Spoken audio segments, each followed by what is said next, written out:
Hello everyone, আজকের আয়োজনে সবাইকে স্বাগত জানাচ্ছি। আশা করছি যে যেখানে আছেন সুস্থ আছেন এবং নিরাপদে আছেন। এমন অনেকেই আছেন যারা হাজারবার মিষ্টি বানানোর চেষ্টা করেও কিছুতেই পারফেক্টভাবে মিষ্টি বানাতে পারছেন না। প্রতিবার মিষ্টি বানাতে গিয়েই নতুন কোনো সমস্যার সম্মুখীন হচ্ছেন। আবার অনেকেই আছেন যারা প্রথমবারেই সফল হয়েছেন, তবে তাদের সংখ্যা কিন্তু খুবই কম। যারা বহুবার চেষ্টা করেও মিষ্টি বানাতে ব্যর্থ হয়েছেন, আমার আজকের রেসিপি তাদের জন্য। আজ তৈরি করে দেখাবো গুঁড়ো দুধ দিয়ে হুবহু দোকানের মতো স্বাদের ল্যাংচা মিষ্টি কিভাবে তৈরি করতে পারবেন, এবং সেই সাথে থাকছে পারফেক্ট মিষ্টি বানানোর জন্য কিছু টিপস। পারফেক্ট মিষ্টি বানাতে চাইলে ভিডিওটির কোনো অংশ স্কিপ না করে পুরোপুরি দেখতে থাকুন, এবং যদি ভিডিওটি ভালো লেগে থাকে তাহলে ফ্রেন্ডস অ্যান্ড ফ্যামিলির সাথে শেয়ার করবেন এবং চ্যানেলটি সাবস্ক্রাইব করতে ভুলবেন না। প্রথমেই মিষ্টির জন্য একটা ডো তৈরি করে নিচ্ছি, আর সেজন্য একটা পাত্রের মধ্যে নিয়ে নিচ্ছি হাফ কাপ অর্থাৎ 120 গ্রাম ফুল ক্রিম গুঁড়ো দুধ। আর এখানে অবশ্যই চেষ্টা করবেন ফুল ফ্যাটযুক্ত গুঁড়ো দুধটা নেওয়ার জন্য।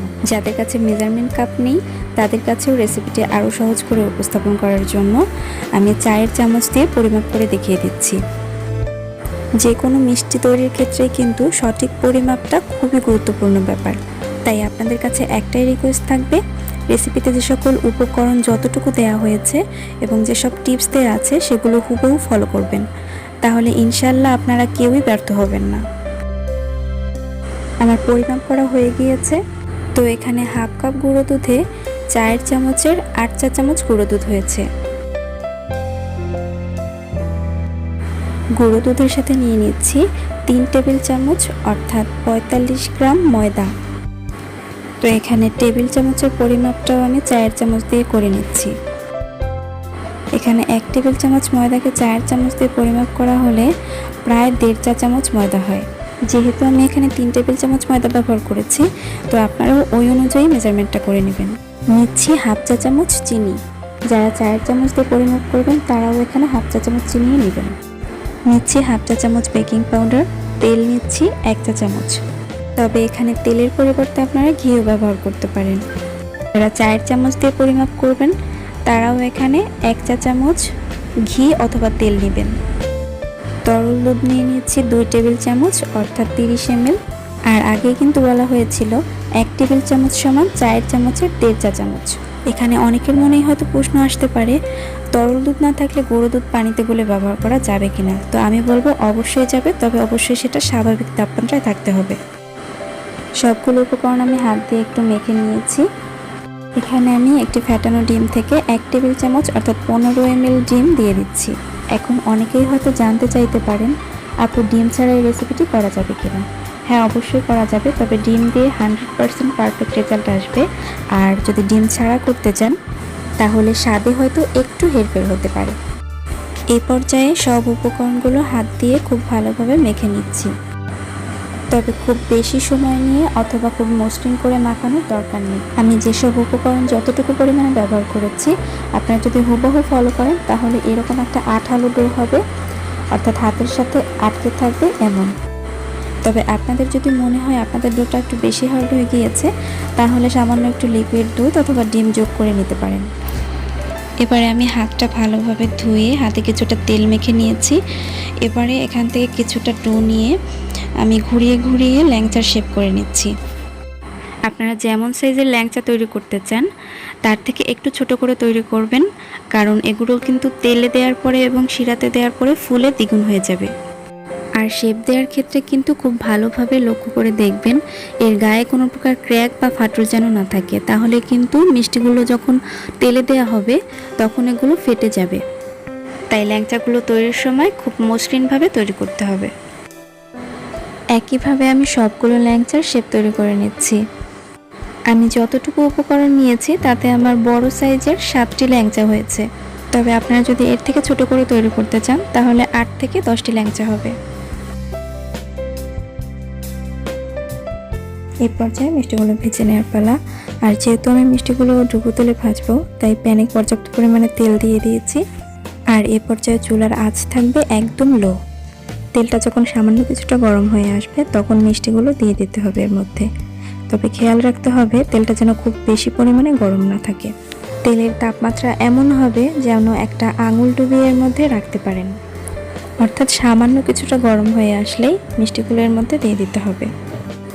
এক্ষেত্রে একটা কথা বলে রাখা ভালো যে আপনার মিষ্টিটা কতটা পারফেক্ট হবে সেটা কিন্তু অনেকটাই নির্ভর করছে আপনার মিষ্টিটা ভাজার উপরে। তাই মিষ্টিগুলো ভাজার ক্ষেত্রে কিছু টিপস বলে দিচ্ছি, সেগুলো অবশ্যই ফলো করবেন।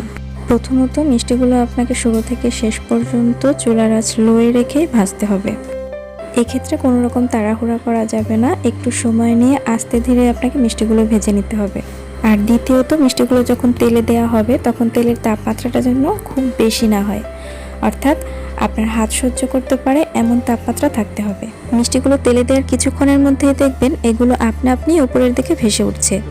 আর যদি মনে হয় যে একা একা ভাসছে না, এটা প্যানের গায়ে কোনোভাবে আটকে আছে, তাহলে কড়াইয়ের হাতলটা ধরে কিছুক্ষণ নাড়াচাড়া করলেই দেখবেন এগুলো আপনি উপরের দিকে ভেসে উঠছে। প্রথম অবস্থাতেই চামচ বা অন্য কিছু দিয়ে নাড়াচাড়া করার দরকার নেই, কারণ প্রথম অবস্থাতে এগুলো খুবই নরম থাকে। তবে কালারটা যখন একটু চেঞ্জ হয়ে আসবে তখন এগুলো অনবরত নেড়ে চেড়ে উল্টে পাল্টে এগুলো ভেজে নিতে হবে, যাতে এর সব সাইডে সমানভাবে তাপ পায়। যখন কাঙ্ক্ষিত কালার চলে আসবে তখন সব মিষ্টিগুলো তুলে ফেলতে হবে। আমি সবগুলো মিষ্টি গোল্ডেন ব্রাউন কালার করে ভেজে নিয়েছি এবং এগুলো ভাজতে আমার প্রায় 8 থেকে 10 মিনিট সময় লেগেছে, তবে আপনাদের এর থেকে কিছুটা কম বা বেশি সময়ও লাগতে পারে। এখন মিষ্টিগুলোকে একটা সাইডে রেখে দিচ্ছি আমি ঠান্ডা হওয়ার জন্য, এবং অন্যদিকে মিষ্টির জন্য শিরাটা তৈরি করে নিচ্ছি। সেই জন্য একটা পাত্রে আমি নিয়ে নিচ্ছি 1 কাপ পরিমাণে চিনি। 1 কাপ চিনির সাথে আমি নিয়ে নিচ্ছি 1.5 কাপের থেকে কিছুটা বেশি পরিমাণে পানি, তবে 2 কাপের থেকে কম। এবার চুলার আঁচ মিডিয়ামে রেখে চিনিটাকে পানির সাথে মিশিয়ে নিচ্ছি এবং অপেক্ষা করছি একটা বলক চলে আসা পর্যন্ত। যখন একটা বলক চলে আসবে তখন চুলার আঁচটা একদম লো করে দিতে হবে। ক্ষেত্রে একটা টিপস অবশ্যই মনে রাখবেন, টকবকে ফুটন্ত গরম পানিতে কখনোই মিষ্টিগুলো দেওয়া যাবে না, এতে করে অনেক সময় মিষ্টিগুলো চুপসে যাওয়ার সম্ভাবনা থাকে। তাই মিষ্টিগুলো শিরাতে দেওয়ার আগে অবশ্যই চুলার আঁচ লো করে দিতে হবে। আমি এখন সবগুলো মিষ্টি শিরাতে দিয়ে দিচ্ছি এবং এ পর্যায়ে আমার মিষ্টিগুলো কিন্তু হাত দিয়ে ধরা যাচ্ছে, অর্থাৎ হালকা গরম অবস্থাতে আছে।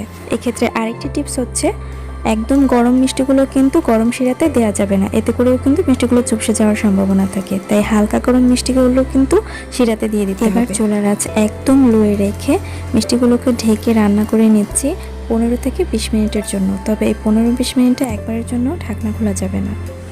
প্রায় 15 মিনিট পরে আমি ঢাকনাটা তুলে নিচ্ছি। ওয়াও, আমার মিষ্টিগুলো কিন্তু দ্বিগুণ হয়ে ফুলে উঠেছে। এখন চুলাটা বন্ধ করে দিচ্ছি এবং এটাকে ঢেকে রেখে দিচ্ছি 1.5 থেকে 2 ঘন্টার জন্য, এবং 1.5-2 ঘন্টা পরে আমি সার্ভ করে দেখিয়ে দিচ্ছি।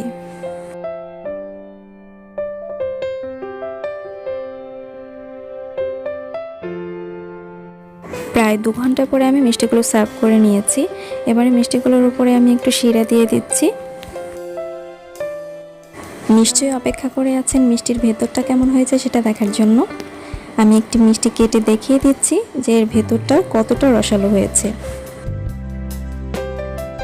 আশা করছি আমাকে আর বলে বোঝাতে হবে না, কাটা দেখে নিশ্চয়ই এতক্ষণে বুঝে গেছেন যে এর ভেতরটাও কতটা রসালো এবং পারফেক্ট হয়েছে। এটা দেখতে যতটা লোভনীয় হয়েছে, খেতে কিন্তু তার থেকে আরও বেশি মজার।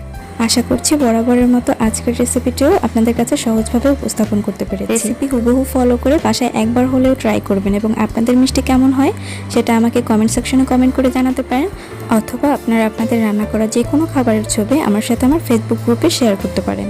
ফেসবুক গ্রুপের লিঙ্ক ডেসক্রিপশন বক্সে দেওয়া থাকবে। আজ আর কথা বাড়াচ্ছি না, সবাই সুস্থ থাকবেন, ভালো থাকবেন এবং আমার জন্য সবাই দোয়া করবেন। আল্লাহ হাফেজ।